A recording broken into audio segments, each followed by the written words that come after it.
gudoomiyaha gobolka Maroodijeex Maxamed Maxamuud Cali Jeeniyare ayaa sheegay in ciidamada booliisku ay gacanta ku dhigeen nin ku eedeysan inuu ka dambeeyay dil toddobaadkii hore degmada Maxamed Mooge magaalada Hargeysa lagu geystay marxuum kale hadii beedankii ninkii dilka geystay ciidanka booliisku isla habeenimada gacanta ku soo dhigeen waxa weeye waajibkooda shaqay qabsadeen dadaalka ay dadaalayaan waxaan leenahay si kordhiya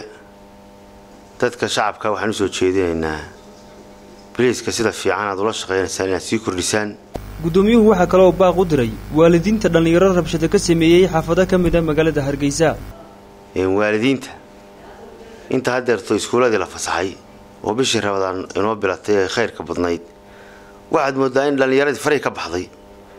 marba xaafad bay arbush ka sameynayaan waxay mashquuliyeen ciidankii booliiska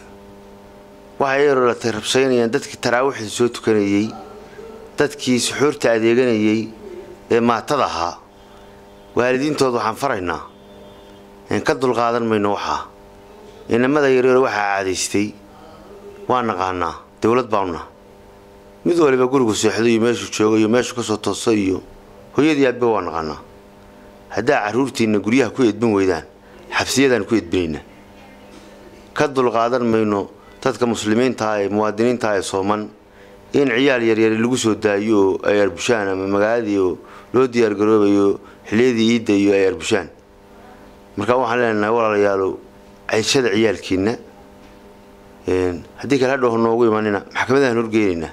ciidamada booliiska ayaa xiliyo kala duwan xabsiga u taxabay dhalinyaro iyo kooxo kale oo dhac u geystay shacabka kuwaas oo maxkamaduna ay ku riday xukunno kala duwan Khalid Xabsi Kalsan TV Hargeysa